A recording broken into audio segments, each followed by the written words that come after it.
raza@gmail.com में ये रजा क्या है? Host name. और जीमेल क्या है? Gmail name. ये जीमेल होस्ट है। रजा या जो भी यूजर या ईमेल आईडी जो अपना बनाना चाहता है, अपना एक मुनफरिद नाम उस पर रखता है। ठीक है, वो मुनफरिद नाम ईमेल आईडी बनाने के वक्त तय करता है। अगर वो ईमेल आईडी जो बनाना चाह रहा है, अगर वो आईडी किसी ने पहले से ले रखा है तो आपको नहीं मिल पाएगा।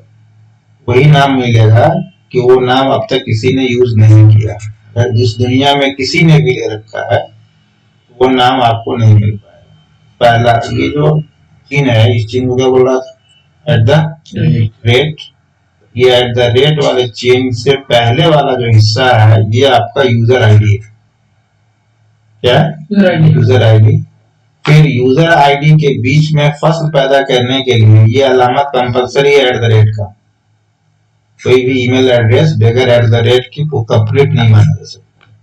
इसके बगैर एट द रेट के बगैर कोई ईमेल एड्रेस होता ही नहीं। एट द रेट के बाद जो चीजें आप लिख रहे हैं एक्चुअल ये होस्ट नेम है, और ये वो होस्ट नेम है जो आपको ईमेल की खिदमत मुहैया करता है, जिससे आप ईमेल रिसीव करते हैं या सेंड करते हैं, जिनकी मदद से, जिस होस्ट की मदद से उस होस्ट का नाम लिखते हैं। या कि gmail.com ये होस्ट का नाम लिखा है, और ये बता रहे हैं कि आप जो ईमेल की रिसीव करेंगे या सेंड करेंगे इसी होस्ट नेम की मदद से करेंगे। ठीक है, तो दुनिया में बहुत सारे ऐसे होस्ट वाले हैं जो अपना ये डोमेन नेम वाले हैं जो अपनी वेबसाइट की मदद से ईमेल की सर्विस मुहैया करवाते हैं। ठीक है, तो ये जीमेल भी है, हॉटमेल होता है, याहू का भी होता है।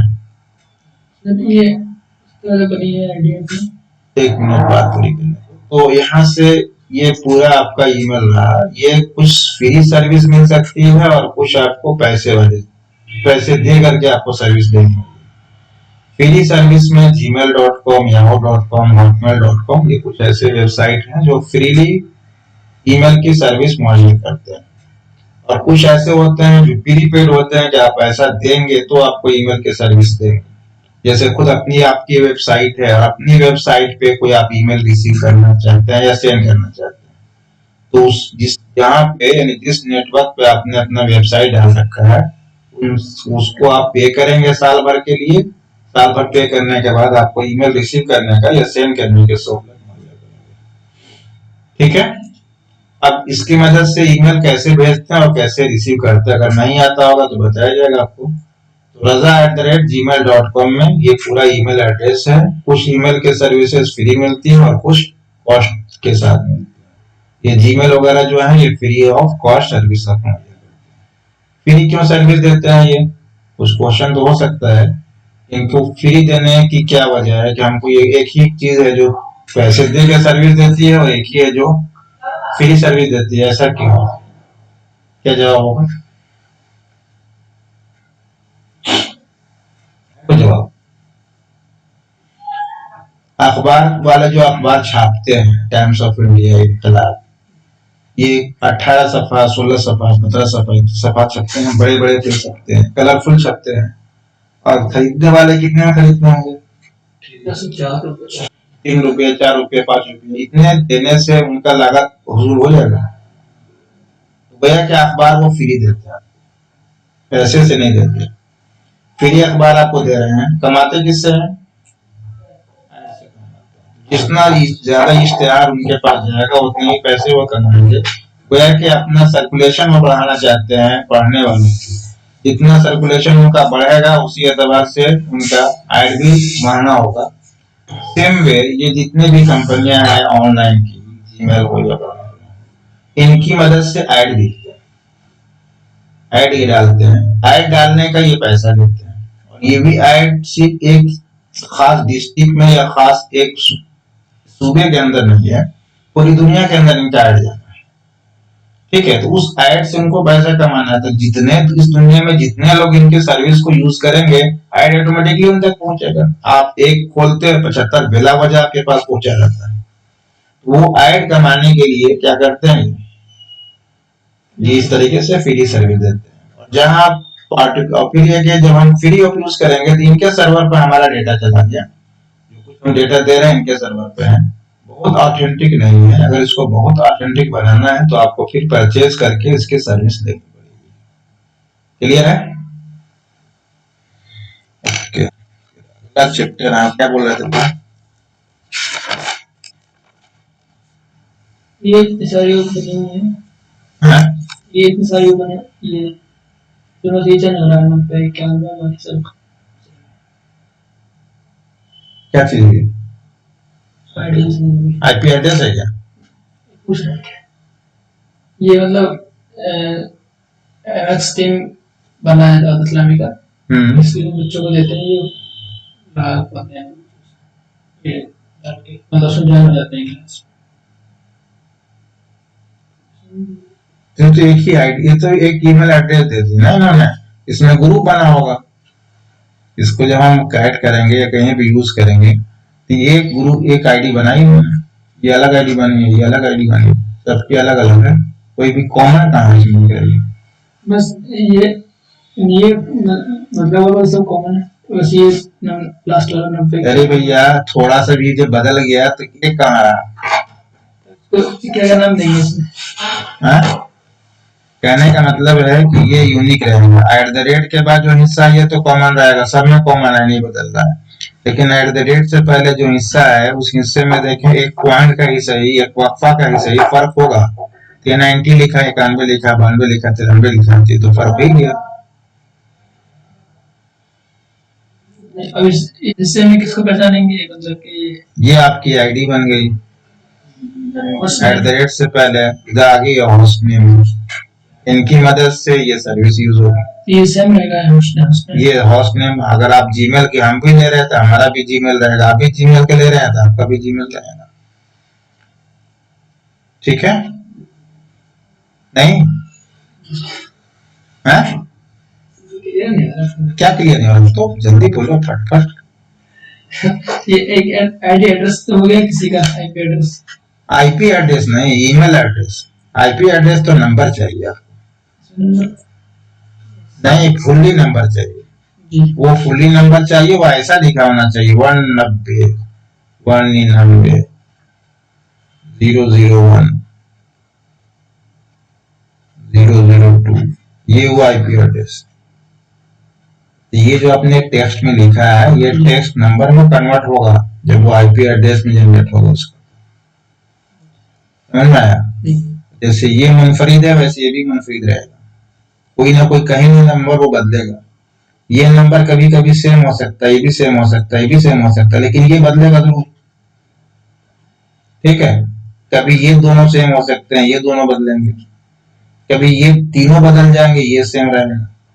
अगर एक सेम रहता है इसका मतलब एक नेटवर्क पे है, एक ऑक्टेट जो है इस नेटवर्क को बता रहा है। दो अगर बदलते हैं, दो सेम रहते हैं इसका मतलब दो ऑक्टेट नेटवर्क को आइडेंटिफाई कर रहे हैं। तीन सेम रहते हैं सिर्फ एक बदल रहा है, इसका मतलब तीन ऑक्टेट नेटवर्क को आइडेंटिफाई कर रहे हैं, एक होस्ट को आइडेंटिफाई कर रहे हैं। ठीक है? तो क्या लिखा है मेल के पत्ते में? इंटरनेट की सबसे अहम सर्विस इलेक्ट्रॉनिक मेल है ना? इंटरनेट की सबसे अहम सर्विस इलेक्ट्रॉनिक मेल है। किसी को मेल भेजने के लिए आपको उसका ईमेल एड्रेस जानना जरूरी होता है। ठीक उसी तरह अगर आपका मेल एड्रेस जानता है तो आपको मेल भेज सकता है। नहीं वही होगा जैसे आपको खतो किताबत करनी है उनको डाकखाने से, जैसे उसको पता होना चाहिए वैसे आपको ईमेल एड्रेस का होना चाहिए। एक बार अगर आपने होस्ट नेम को समझ लिया तो मेल एड्रेस समझना आसान है। ये सब एक ही तरीके कार पर अमल करते हैं, जैसे एक नाम उसके बाद एट द रेट और उसके बाद फिर एक होस्ट नेम। तो ये हिस्सा बना, ये आपका आईडी एट द रेट से पहले, फिर एक फसल के लिए एट द रेट की अलामत, उसके बाद ये होस्ट नेम। होस्ट नेम वही होगा जिसकी आप सर्विस यूज कर रहे हो। नंबर 6 पे आओ, वो इंटरनेट जीमेल से ही मतलब 6 पे इलेक्ट्रॉनिक मेल।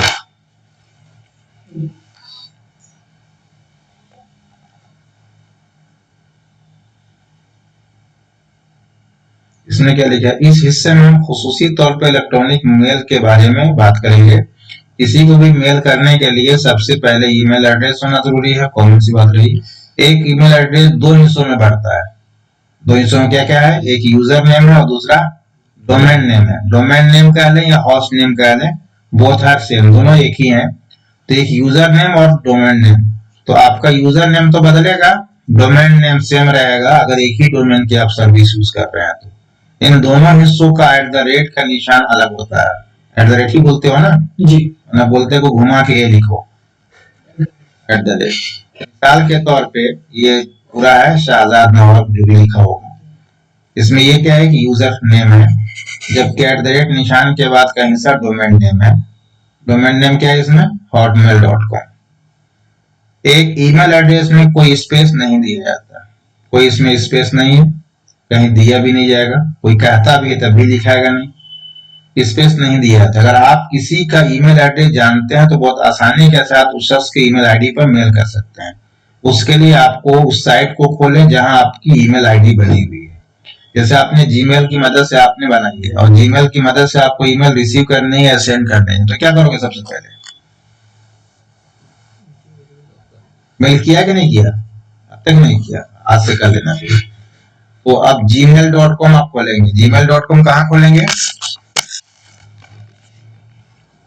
जो ब्राउजर है, ब्राउजर समझते हो जी नहीं समझते हो, क्या होता है, नेट चलाते हैं, नेट चलाते हैं, नेट चलाते हैं से काम नहीं चलेगा, थोड़ा सा और उसको खास करो। जो वेब ब्राउजर होता है, वेब ब्राउजर एक सॉफ्टवेयर है जिस सॉफ्टवेयर की मदद से हम वेब पेजेस देखते हैं या वेब पेजेस को विजिट कर लेते हैं। तो ये डोमेन नेम कर लें, वेबसाइट कर लें, सब तो एक ही चीज हो जाएंगे। तो जब आपको किसी भी वेबसाइट को खोलना है तो सबसे पहले आप क्या खोलोगे, ब्राउजर खोलोगे। ब्राउजर कई तरह के होते हैं, जैसे इंटरनेट एक्सप्लोरर है, ये भी एक तरह का ब्राउजर ही है। इस ब्राउजर पे ये जब खुलेगा तो इसमें एड्रेस लिखने की जगह होगी, जहां पे आप एड्रेस लिखें gmail.com, gmail.com। अब gmail.com लिखने के बाद अब आपकी अगर आईडी पहले ही से इसमें अटैच किया हुआ है तो आ जाएगा, अगर आपने एक मतलब लॉगिन कर रखी है तो। अगर लॉगिन नहीं है तो आपको वो गायब हो जाएगा।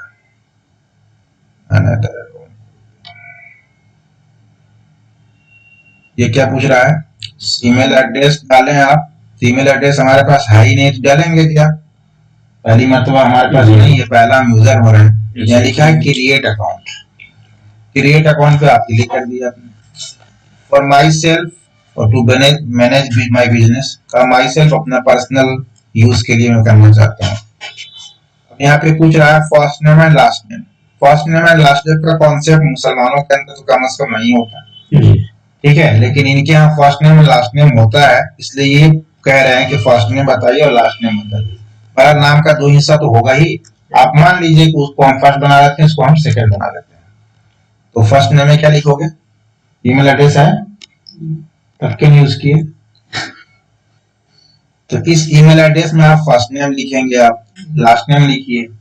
उसके बाद यहाँ पे जो यूजर नेम आप रखना चाहेंगे, जैसे ये रजा @ है, ये रजा तो उनका आईडी बन गई, और इस रजा का नाम हो सकता है राशिद रजा नाम होगा, तो यहाँ लिखा राशिद, यहाँ लिखा रजा, और यहाँ लिखेगा रजा। तो ये जब रजा लिखेगा तो कोई रजा अगर अवेलेबल है तो मिलेगा, नहीं मिलेगा अवेलेबल होगा तो सॉरी कर लेगा। उसके बाद पासवर्ड, देन नेक्स्ट पे जाएंगे, नेक्स्ट नेक्स्ट क्लिक करते करते जब पहुंचोगे तो आपकी ये आईडी बन जाएगी, ठीक है। जब आईडी बन जाएगी और आप दोबारा उसमें आप लॉगिन करोगे, फिर दोबारा आप ईमेल एड्रेस खोलो,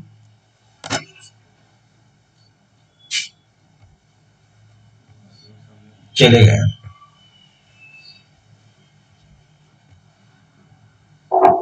क्या ईमेल एड्रेस बताओ,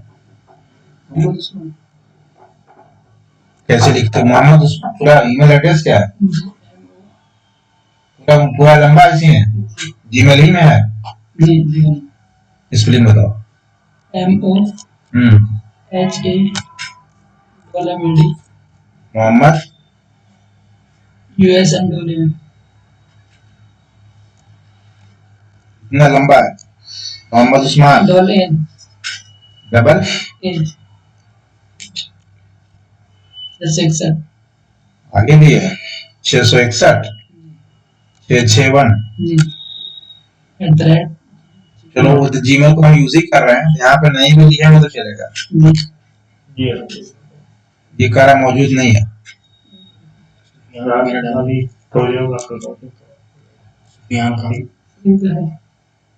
मिस्टेक किए हो, फिर बनाओ उसको सुफियान या उसको सही से सुफियान खान। 91 हैं 91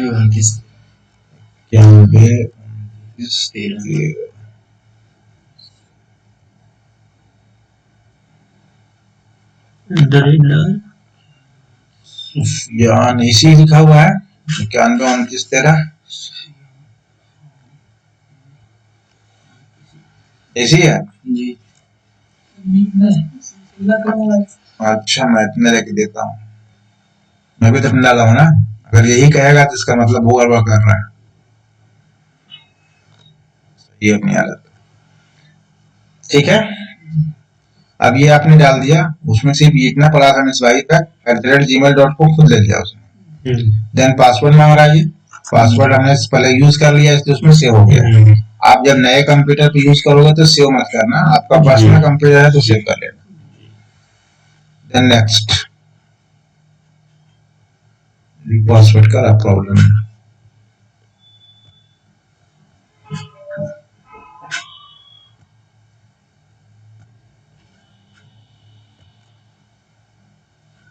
हमारा भी गड़बड़ कर दिया। नहीं वो सही है, अपनी हालत तो बिल्कुल सही है, हमारा पासवर्ड चेंज हो गया पहले शायद ही।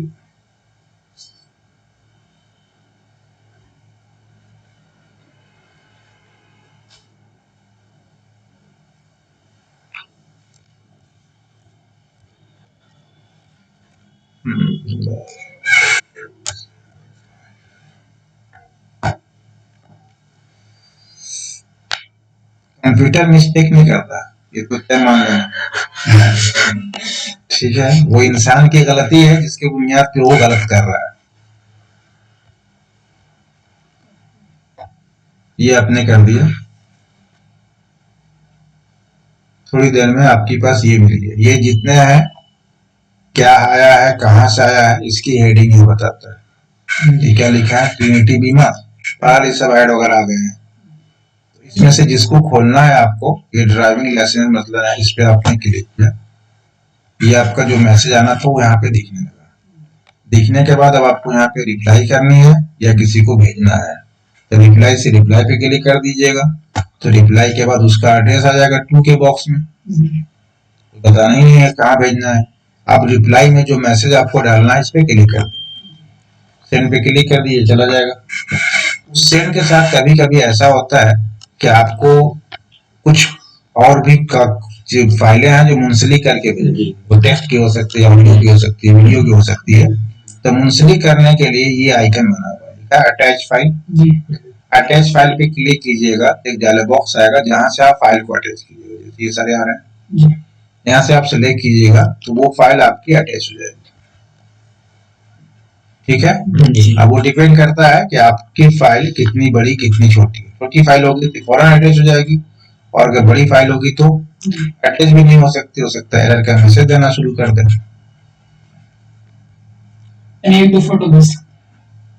25 MB तक भेज सकते हैं। 25 MB से ज्यादा फाइलें आपके जीमेल से अटैच नहीं होंगी। अगर उससे ज्यादा भेजना होगा तो इसमें गूगल ड्राइव होगा,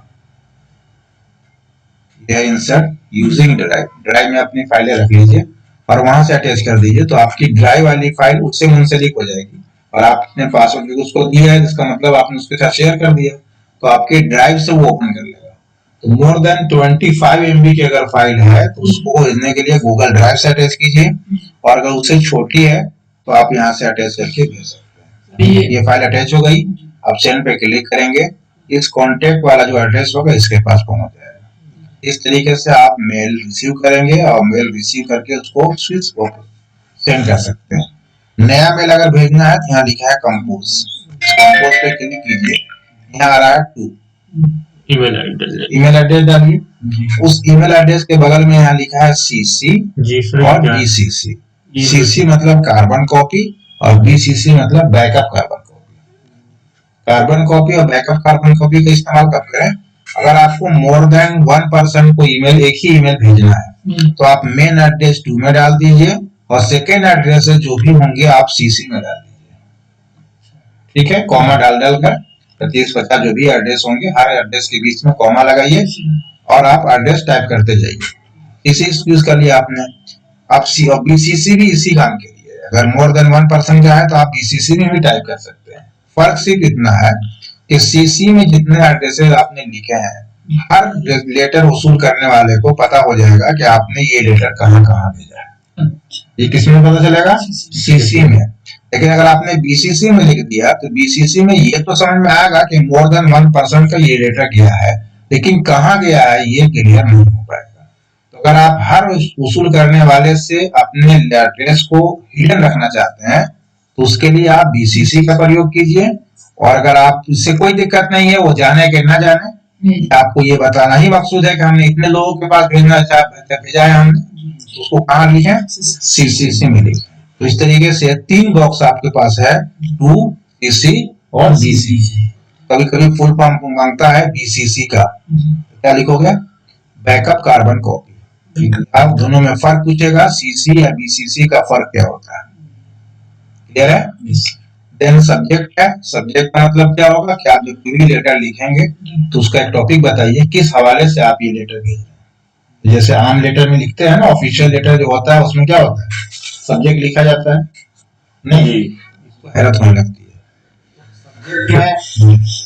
वो आपको लिखना है यहाँ पे किस लिए आप मेल भेजें। जब वो मेल रिसीव करेगा तो सबसे पहले ये सब्जेक्ट वहां पे दिखाई देगा उसको।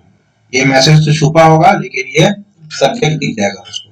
तो सब्जेक्ट अगर इंटरेस्टेड है तो पढ़ेगा, नहीं है तो छोड़ देगा। ठीक है, यहाँ पे मैसेज टाइप करेगा, ये जो भी आपको भेजना है, यहाँ से फाइल को अटैच करेगा, फिर सेंड पर क्लिक कर देगा। क्लियर? इस तरीके से ईमेल रिसीव कर सकते हैं और सेंड कर सकते हैं। मैं कहता ईमेल मैसेज में 3 हिस्से बांटा जा सकता है। एक header section, message body, signature. Header section का मतलब जहाँ पे टू, सीसी, बीसीसी और सब्जेक्ट आपने लिखा, इसका हुआ हेडर सेक्शन। मैसेज बॉडी जहाँ आप मैसेज लिख रहे हैं, और नीचे सिग्नेचर का सेक्शन होता है जहाँ पे सिग्नेचर, जैसे इसमें लिखो आप नाम आपका, ये कंपोज है, कंपोज में ये खुद से आ रहा लिखा हुआ HC वक्त ये टाइप आप करें। जब भी आप मेल देंगे तो हमने सिग्नेचर में इसको डाल रखा है, वो खुद ब खुद आ रहा है। तो सिग्नेचर में आप अपना ये लिख सकते हैं, या उर्दू में कुछ सिग्नेचर कहता है तो वो अटैच कर सकते हैं। सिग्नेचर ये सेटिंग में मिलेगी आपको, इधर कहीं सेटिंग होगी, ये सेटिंग है, इसके अंदर कभी रख सकते हैं अपना कोशिश करना।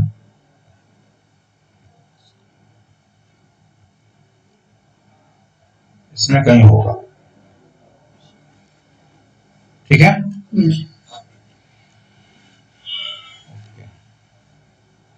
हेडर के अंदर जिसको ईमेल किया जाता है उसकी इंफॉर्मेशन मौजूद होती है, जैसे उसका सब्जेक्ट, ईमेल एड्रेस वगैरह। बॉडी में वो जगह है जहाँ वो इबारत लिखी जाती है जिसको मेल करना होता है। फिर लिखा अटैचमेंट, अगर आप अपने मेल टेक्स्ट के साथ किसी और फाइल को भी भेजना चाहते हैं जो पहले से आपके कंप्यूटर में मौजूद है, तो उसको आप क्या कर लेंगे? अटैचमेंट के जरिए अपने ईमेल से अटैच करके भेज सकते हैं। आप किसी भी इमेज फाइल को, साउंड फाइल को, टेक्स्ट फाइल को, या किसी भी तरह के फाइल को अटैचमेंट के जरिए किसी को भी मेल कर सकते हैं। क्लियर है? ओके, इस तरीके से ईमेल रिसीव करें या सेंड करें। आज के डेट में ये समझ में आ जाना चाहिए कि what is email address, email address लिखा कैसे जाता है, उसमें जो उसके नाम का जो वर्ड है उस वर्ड का तज्जिया करना हो कि ये क्या है, ये क्या है, ये क्या है, तो आप तज्जिया कर सकें। और ईमेल कैसे आप भेजोगे और कैसे आप रिसीव करोगे। ईमेल 2 तरह के होंगे, कुछ प्रीपेड होंगे और कुछ फ्री ऑफ कॉस्ट होंगे। फ्री ऑफ कॉस्ट जो ईमेल की सर्विसेज होती हैं उसको हम कैसे भेज सकते हैं, उसको प्रैक्टिकल करके आपको देखना है। ये MIM क्या चीज? ये अटैचमेंट भेजने का सबसे नया बेहतर मेथड है। ये अंदर ये टेक्नोलॉजी है, इस टेक्नोलॉजी की मदद से फायदे हैं। ठीक है, जितने भी वेबसाइट हैं सब एडवर्टाइजमेंट के जरिए पैसा कमाते हैं। कौन जितने भी ऐप हैं, वेबसाइट हैं, बंद कर देते हैं